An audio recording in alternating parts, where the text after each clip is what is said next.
Hello friends, this video is the second video on one of the gazette notification drafts I have proposed, known as MRCM. The first video is also on the Right to Recall group channel of YouTube. The MRCM is one of the most important gazette notifications that we have proposed. The first video describes in detail what MRCM draft is. I'll briefly summarize, give the summary once again. And in this video I'll answer some of the questions that people have often asked about MRCM proposed gazette notification. What is MRCM? Mineral royalty for citizens and military. What does that mean? It's a 5-page gazette notification. If you wish to read the gazette notification, I request you to download my reference material. My reference material is at rahulmehta.com/301.htm. I'll repeat, rahulmehta.com/301.htm. It's a long reference material. You don't have to read all of it. I request you to read chapter 1, transparent complaint filing procedure, and I request you to read chapter 5, which is on MRCM. Mineral royalty for citizens and military, which means that whatever is the mineral royalty that comes to government, mineral royalty from copper, iron, coal, petrol,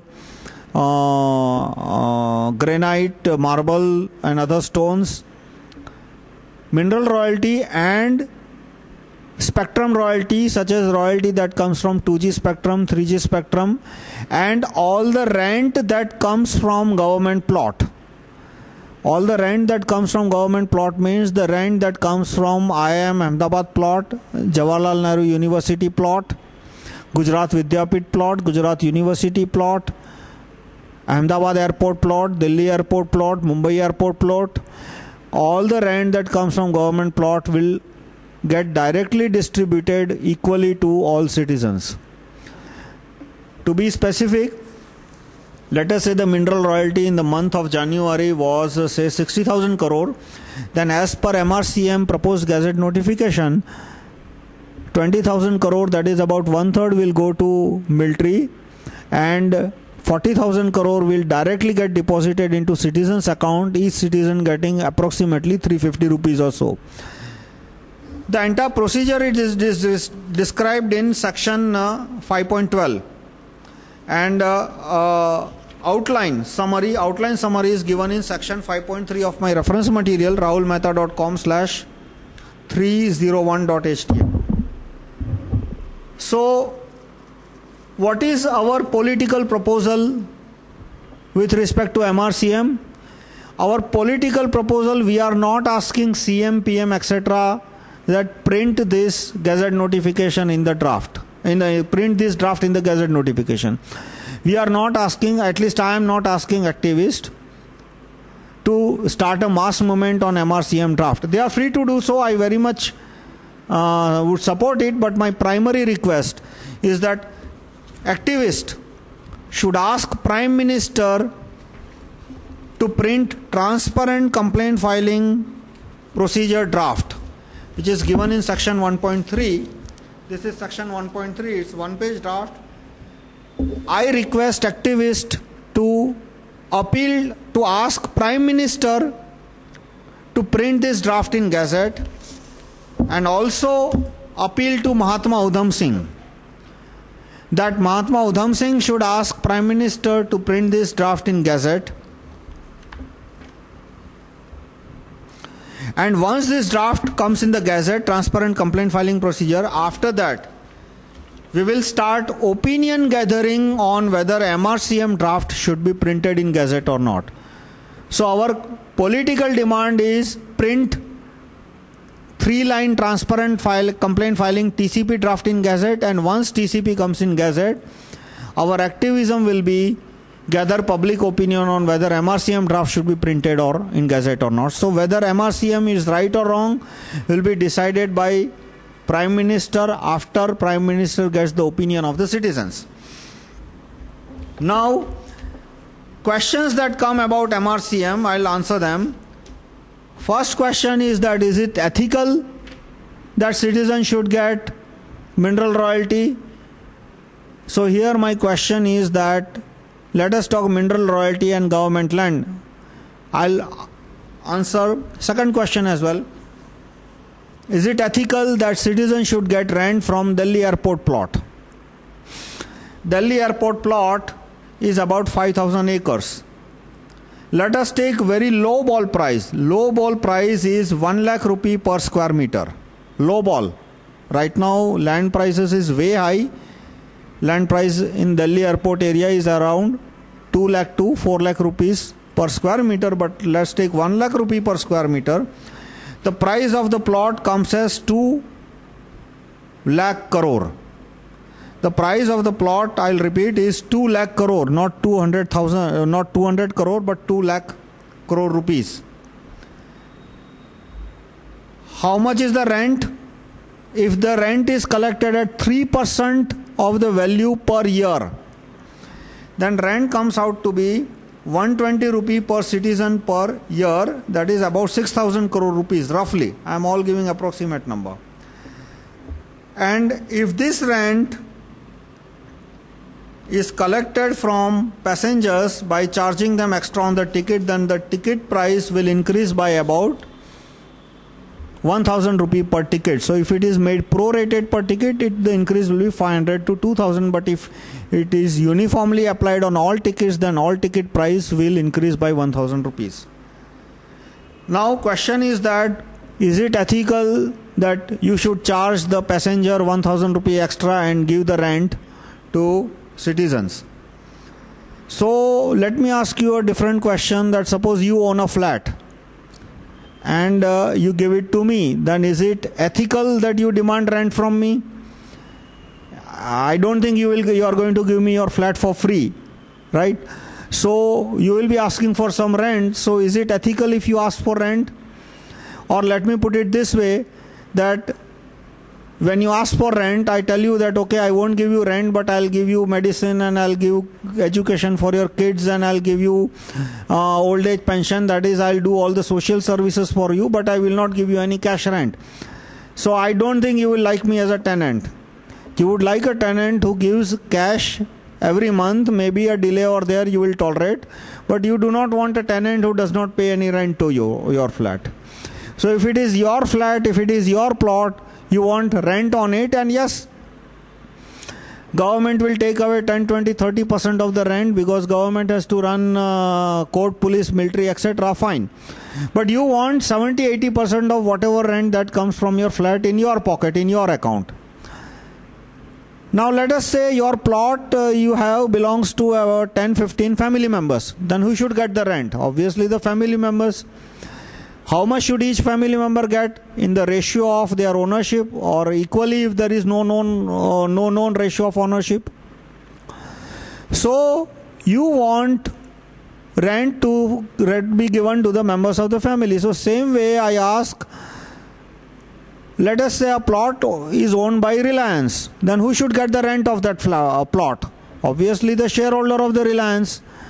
Then whatever, somebody has 5% share, he will get 5% of the rent and so forth. So now question is that rent of Delhi airport plot, who should get that rent? Obviously the owner, but then who is the owner? Somebody will say owner is government, but obviously Manmohan Singh is not the owner, Sonia Gandhi is not the owner. Then if government is the owner, then a simple answer to the question is that citizens are owners. Citizens means this is the voter list of a particular area in Ahmedabad, and these are the people in voter list. So if you take all the voter list of India and all the census list of India, 120 crore people, they are the owner of this plot called as Delhi airport. So the rustic and commonsensical answer that I can think of is that the rent that is coming from Delhi airport should go to citizens of India equally, and 35%, 1/3 is given to military, just as me, everybody has to pay tax, and the rest 65% should directly get deposited in citizens' account. So as far as I see, there is nothing unethical in a person getting rent from the plot he owns. If you own a plot, you want rent from it, there you don't see anything unethical in it. Same way, I see Jawaharlal Nehru University plot. It's a 1200 acre plot. Sorry, 1000 acre plot. Low ball price of 40,000 rupee per square meter. Low ball. In that Hauskas area, plot price is 2 lakh, but I am putting 40,000 as low ball. It comes to 16,000 crores. That's the price of the Jawaharlal Nehru University plot, 16,000 crore. 3% a year. Rent comes as 480 crore rupees per year. That's the rent Jawaharlal Nehru University paid. No free lunch. I don't believe in free lunch, subsidies and all that nonsense. If you want to study in IIM Ahmedabad, you are occupying 100 acre plot. The value of plot is 1400 crore. You better cough up the rent. I am not asking for any charity. I am not asking for any goodwill. I am asking only for the rent. I means 100 crore, 120 crore citizens of India. MRCM draft says that kindly pay the rent of this 100 acre plot to owners of the plot, namely we the citizens of India, we the commons of India, we the people of India. Now comes the question. Another example I'll give you is that let us say there is a pond and there are 100 in a village and there are 1000 people in a village. Say 100 persons in the village. There is a small village consisting of 100 persons and there is a pond, and every year 1 crore liter water falls by rain. Then who should get how much water? You will say, well, everybody according to his need. Everybody will say, I need 10 crore liter. Ek anar 100 bimar. So you cannot give 10 crore liter to everyone. So second thing is that whosoever who has more guns, who has more weapons will get more. But such kind of infighting will weaken the village, and then a neighboring enemy village will take over. For example, if you make a law like this in India, that well, if you Gunda Raj, like in Lalu Yadav or Mulayam Yadav Raj, that whosoever who has more muscles or weapons will get more rent depending on how land, depending on water, how much strength he has. But no, that is of course not a civilized way. Now if you say that each person based on his land, then question is that the water that came does not have any correlation with the land. The water was falling in the pond. It is not anybody's labor. If a farmer has done labor to grow plants, then fine, the plants belong to the farmer. But the water that is falling because of rain, the labor of human here is zero. So therefore, the least unethical answer I can think of is that every person should get equal amount of water. That is, every person should get 1 lakh liter of water a year. Now what if a person does not need 1 lakh liter? What if a person needs 2 lakh liter? Then the one who wants less water can sell away the remaining water to the person he likes. Market, free market, buyer and seller. That my quota is 1 lakh liter, I consume 25,000 liter, I sell 75,000 liter to whoever who wants to buy. And same way, I am getting 1 lakh liter, I need 2 lakh liter water, so I have to buy remaining 1 lakh liter.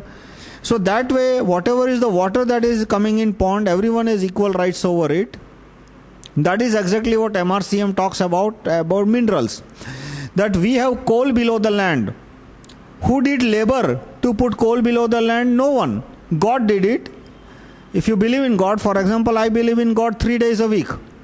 I believe in God Tuesday, Wednesday and Thursday. Monday, Friday and Saturday I don't believe in God. Sunday I am off and the schedule is subject to change without any notice. So if you believe in God, then God has put the wealth. If you don't believe in God, then the wealth is put by the nature. So, but human labor to put the coal below the ground is zero. So now let us say that contractor comes and he takes the coal and he sells it, takes it to the market, and labor and transportation and mining, everything is 2 rupee per kilogram. The selling price in market is, let us say, 20 rupees per kilogram. So the 18 rupees of profit, let us say we again give 50 paisa or 1 rupee profit to the contractor for his labor, investment, risk, everything. But who should get the remaining 17 rupees per kilogram?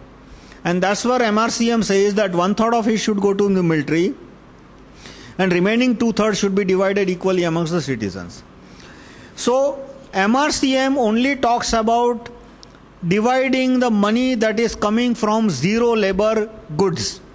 What I mean by zero labor good, there is labor behind everything, but labor does not make up 100% value of a natural resource.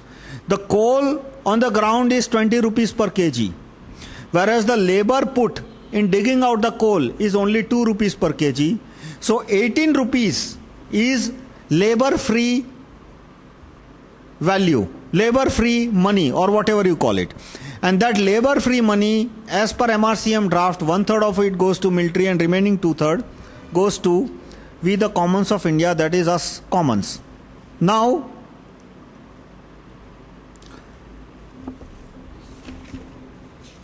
is it a communist idea? Some opponents like Subramanian Swamy and Anna Hazare and everyone in all Congress MP, all CPM MPs, all BJP MPs have opposed MRCM. I request you to ask them. So, when they run out of argument, all this Subramanian Swamy and Anna and all that people, they say that this is a communist idea, this is a leftist idea, and therefore it is bad. MRCM is stated in Atharved. Atharved says, Aham Rashtrim Vasunam Sangamni, that is, I the nation own the natural resources. In 1790, some 20 years before Karl Marx was born, in 1790, Thomas Paine, founding father of capitalist country America, back then America was good capitalism, today it is crony capitalism. In one of my video I'll explain difference between good capitalism and crony capitalism. In 1790, Thomas Paine said that collect rent from all the plots in America, private, government, everything. In my MRCM proposal, only the rent is collected only from the government plot. But let us see what Thomas Paine says. The essay Agrarian Justice that Thomas Paine wrote in 1790, 20 years, 30 years before Marx was born, Thomas Paine says that collect rent from all the plots, private and government in America, and divide the rent that comes from plot equally among citizens. That is what Thomas Paine said in 1790. Thomas Jefferson also supported the same view. So by no stretch of imagination, MRCM is a communist idea. This idea came long before Karl Marx was even born. In fact, to a certain extent, it is an anti-communist idea. Again, word communism does not have clear definition. 50 people have defined it in 50 way. Marx has defined it in 2-3 different ways. Marx of 1840 defines it differently. Marx of 1880 defines differently. Then Lenin gives a different definition. Stalin gives a different definition. Mao gives a different definition. Indian Communist Party.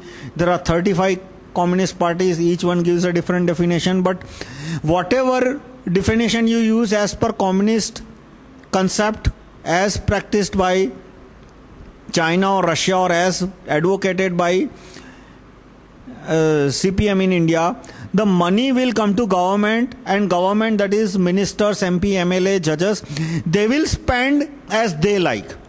Whereas MRCM is just the opposite. It says that the money will come only government account, and from there immediately it goes into citizens' account. So the money is not coming to government. Government is only coming as a caretaker role. It's only coming as a clerk, which is dispatching checks and gathering and doing some accounting work. So money is direct. Money from mineral royalty, land rent is directly going to people. So again, that directly conflicts with the implementations of communist governments you have seen. So by no means it is a communist idea. Then another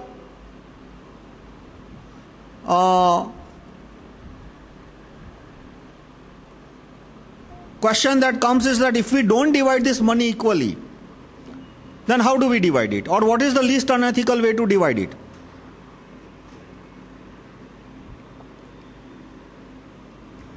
Say a father has wealth, 1 crore. He passes away. How do you divide the wealth amongst children? As per the will. What if there is no will? Then all laws in all countries will say that if there is no will, then all sons get equally. Irrespective of their intelligence, irrespective of how much work they have done, irrespective of whatever, if there is no will, then the wealth is divided equally. Similarly, all the natural resources such as coal, minerals, etc. is created by God or created by nature, in case you don't believe in God. Then has God made any will that elite men should get more, lower class should get less, intellectual should get more? Depending on whether they have 4-digit IQ, then they should get still more. If they have 3-digit IQ, then little bit less. And if they have 2-digit IQ, like my IQ test, my IQ is between 107 and 97 and 103. Sorry, my IQ is between 97 and 103 in all the IQ tests that I give. So I should get less because my IQ is just average. So God has not made any such will.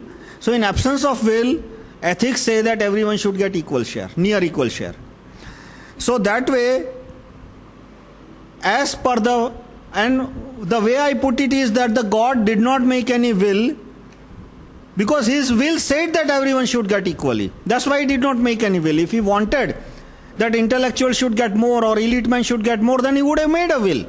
Why he did not make any will? Because God wanted everybody to get equal share, and therefore he did not make any will.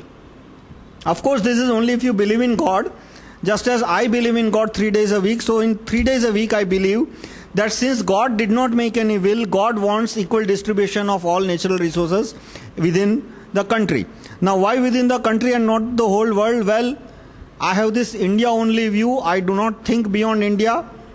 For me, India is the world, India is the universe. Rest of the countries, if they are enemies, destroy them. If they are not enemy, coexist with them. But I do not want to think of water, mineral, anything that is beyond India, and I don't want to think about people beyond India. Think in the sense that if they are enemy, kill them, and if they are not enemy, coexist with them, do business with them just as they are any other friendly people. But so all the natural resources, I will confine myself to natural resources and wealth inside India, and for that, as per the will of God, it should be divided equally. Now many intellectuals, people with 4-digit IQ, people like Arun Shourie, Arun Jaitley, then university professors, activist leaders like Anna Subramaniam Swamy, Chote Anne, all these people with 4-digit IQ, they have said that money should not be given to people because people will blow it away in liquor. कि गरीब आदमी को पैसा ही नहीं देना चाहिए, वो दारू में उड़ा देगा. वो सीधा उनका एक ही पहला ही आर्ग्यूमेंट होता है जो MRCM में प्रपोजल है कि पैसा सीधा सिटीजन के खाते में जाएगा कि नहीं, गरीब आदमी को एक पैसा भी मत दो, वो सारा का सारा पैसा दारू में उड़ा जाएगा. जो अन्ना ने बोला था कि गरीब आदमी के पास राइट टू वोट नहीं होना चाहिए, तो कि भाई क्यों राइट टू वोट नहीं होना चाहिए? कि तुम उसको वोट देने का पावर दोगे तो वो 150 रुपये और दारू की बोतल में अपना वोट बेच देगा. ये अन्ना का स्टेटमेंट अखबार में दिया था, आप गूगल करो अन्ना सारी बोतल वोट, आप ऐसे तो तुरंत अन्ना का स्टेटमेंट आएगा कि आम आदमी हिंदुस्तान का साड़ी बोतल और 100 रुपये के नोट के लिए अपना वोट बेचता है. तो वो लोग नहीं चाहते, they do not want MRCM money to directly go to citizens. This is nonsense argument. In India only about 10-15% people are liquor addict. Second, in MRCM, the money that is supposed to go, money goes to each and every citizen. Money of entire family does not go to head of the family. And money that comes for the children goes to the mother. So chances are very less that mother will also blow it away and not give money to children. And third question I say, that let us say we do not give money to the people and instead we give money to the minister or IAS or IPS or judge or bloody Jan Lokpal. Is he not going to blow away the money in champagne? that guy will drink country liquor, this guy will drink champagne. What is this Jan Lokpal doing? Are you saying that Jan Lokpal, jo paisa labor ko de, whatever money that should directly go to citizen, instead I give it to Supreme Court judge, or I give it to Jan Lokpal, or I give it to retired Supreme Court judge or retired Jan Lokpal or minister or IAS and IPS, and I ask him to run a welfare scheme on behalf of people. Is he not going to eat away all the money? He is. That's what Rajiv Gandhi once gave a rough estimate, that 85% of the money that is giving to IAS, IPS, minister, MP, MLA, judges, regulators, they blow it away, they siphon it out, and only 15% reaches the common man. So, by saying that 10-15% people is liquor addict, and that too assuming that they will blow away all the money on liquor, which is again not right. What these activist leaders are saying, that all the no money should be given to people, all the money should be given to NGOs and welfare scheme. And look at any NGO's book, whatever the money comes to them, ask any chartered accountant friend of yours who are auditing this NGO, they blow away about 65 to 70% money in so-called administrative expense. What is administrative expense? Salaries. You look at all these NGOs, they stay in 3-star hotel, 4-star hotel, 5-star hotel. Yeah, they will take a photograph. Once in a while they will sleep on railway platform, take the photograph and ask their volunteers to post it all the way in Facebook. But look at the amount of money that they have taken and amount of welfare they have activity. They are worse than government, and government also siphons away 80-85% of the money. So, the best way to utilize money is directly give it to citizens. Most of the citizens will use it best per their interest, and as far as liquor goes, the money that liquor addict ends up blowing away on liquor is because liquor cost is high. That is because there is high tax on liquor. It is not because the cost of the liquor is high. I'll have a separate video tape on explaining you economy of liquor and other intoxicants such as opium and tobacco and all that. That their exploitation is because of high taxation, and illegal liquor will cost, let us say, 5 rupees per liter, but on top of it criminal makes 10 rupees. Then criminal has to give hafta to the policeman, MP, MLA, judges, public prosecutor of another 20 rupees per liter, and therefore the liter is costing 40 rupees a liter. If there was no such overhead, then country liquor, genuine country liquor will not cost more than 10 rupees a liquor. Means entire liquor that the person takes in a day will not cost more than 5 to 10 to 15 rupees per day. But I am not saying that we should promote liquor. I have given in a separate video, I'll discuss how liquor consumption can be reduced using the law, right to recall, and other laws I have proposed. Now, where is the mineral royalty going these days? These days, mineral royalty goes directly into pockets of mining contractors, MP, MLA, ministers, IAS, IPS and judges. And lot of it goes to NGOs and intellectuals. They get it as in form of grants from all these mining contractor and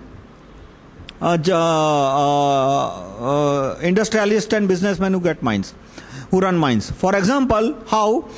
Let us say that government puts a notice that here is a plot where you can dig marble.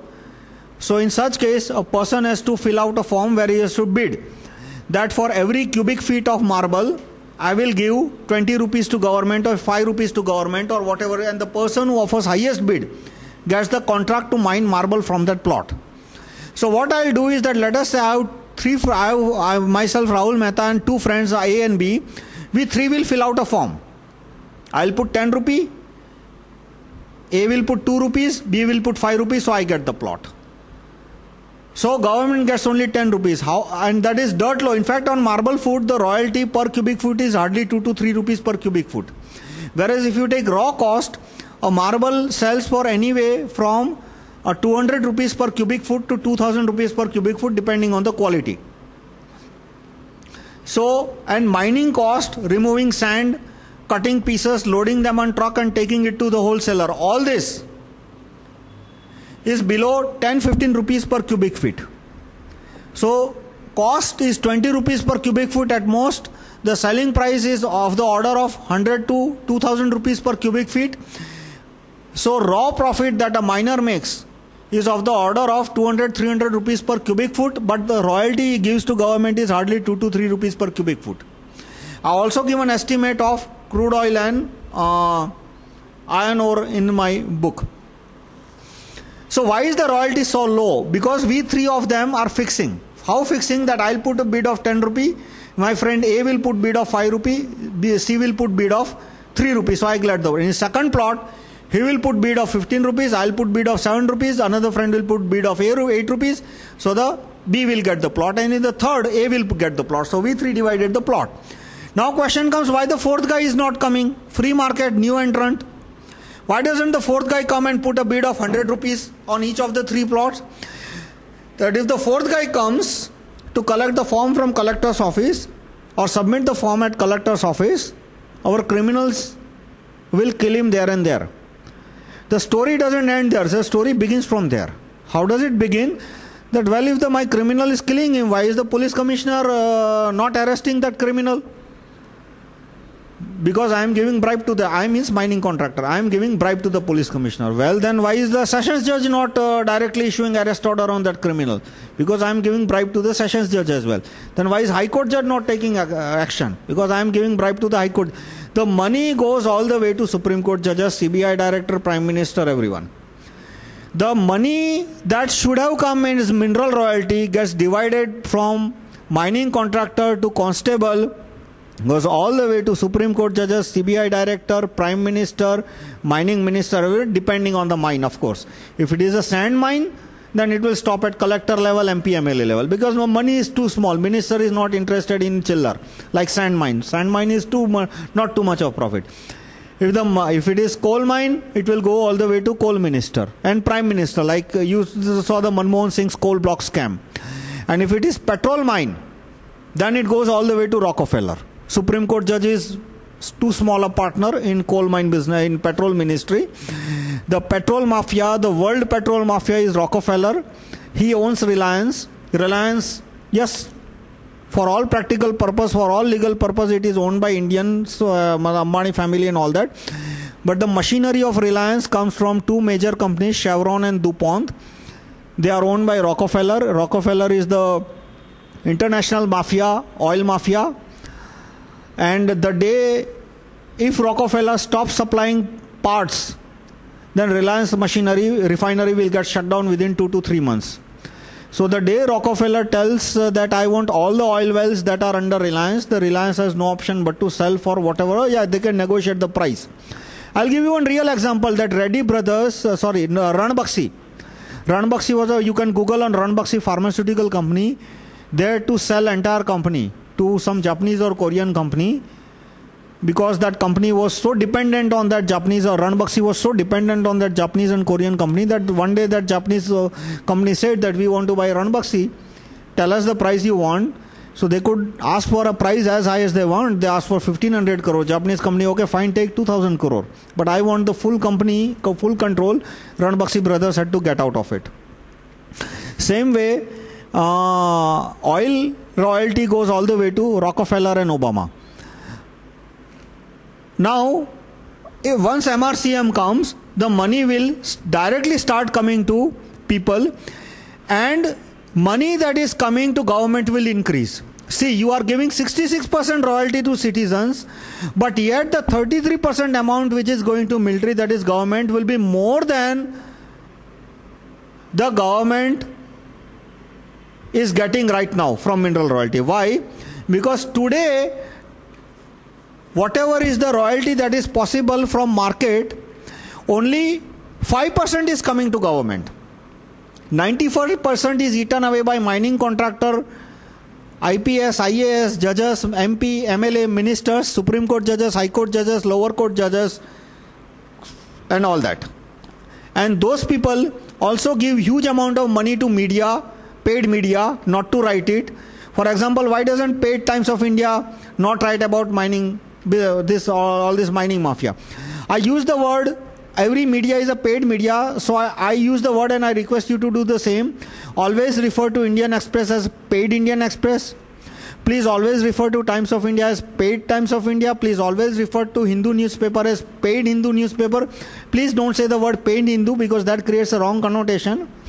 Please say the word paid Hindu newspaper, paid India Today, paid Outlook, paid Frontline magazine. Every journalist, please refer him as a paid Arun Shourie, paid Girilal Jain, paid MJ Akbar, paid Shekhar Gupta or whatever, and put just as you put Shri in front of person you respect, or Bhai as a suffix like Daud Bhai or Arun Bhai, Arun Gauli Bhai or whatever, put the prefix paid in front of every journalist, and say that we believe that every journalist is a paid journalist, every columnist is a paid columnist, every editor is a paid editor, so we call you paid. And if you don't like it, then kindly allow us to take your narco test. We will find out whether you are paid journalist or whether you take payment in cash or kind or whatever. So now, paid media deliberately does not give you all this information about mining business and how the money moves inside the mine, that why royalties are so low. And intellectuals such as college professors, they all run various kind of NGOs, their children run various kind of NGO, and they also get lot of grants from all this mining mafia. So if you ask any college professor like political science department, sociology department, they also oppose the MRCM idea. They also insist that money should not be directly given to citizens. Money should go to NGO. Their children are running NGO, and the money should go from NGO, it should go to people. That is, NGO will eat it away. All these activists will eat it away. And so these are the, so once the MRCM comes, the mineral royalty will increase. The mineral royalty that government starts getting will increase. Who are going to be the losers? The people who will lose is the mining mafia and the government businesses. Now I'll re-answer one question, that money should not be given to people because they drink it away in alcohol. ये बहुत pet argument उनका, it's a very pet argument of activist leaders, that citizens are all alcoholics, citizens are all morons, citizens are all idiots, citizens are all foolish. That is what they say. So some of the counter argument I give them, that elite men drink alcohol all the time. You go to any 5-star hotel, 7-star hotel, you are not going to see any common man there. No, so common man can't even afford to enter a 5-star hotel. So people are drinking liquor there. Do you suggest that we should confiscate all their wealth? So if elite man drinks wealth, if a judge is drinking wealth, if a IAS, IPS is drinking liquor, if an intellectual is drinking liquor, why are you so liberal about it? I am liberal about it in the sense I have never taken liquor in my life. Whole my life, I was in USA for about 7, 8, 9 years. I was in UK for about 6, 8, 9 months. All my stay in USA or UK, and I was also in Delhi hostel for about 4 years. I had never taken a drop of liquor in my life, but I do not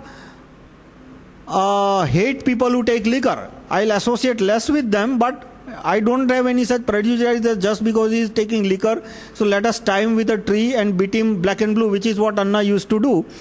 That any poor man who drinks liquor in his village, he will tie him with a village and he used to beat him with his military belt till he bleeds, and then he and his family he used to force him and his family to get out of the village. And Anna would never say anything if a rich man is drinking, like the Jantar Mantar where he used to fast. I'm sure there are several 5-star and 7-star hotels there. Why doesn't he go and beat people there who are drinking liquor? But he will never do. If a rich person is drinking, Anna talks liberally, and if a poor person is drinking, he will tie him with a tree and start beating him. So all these people who say that common men are taking liquor, well, elite men are also taking liquor, judges are taking liquor, IAS, IPS, minister, MP, MLA, intellectuals are taking liquor. Look at the champagne, the amount of price champagne, and no common man can even dream of such price.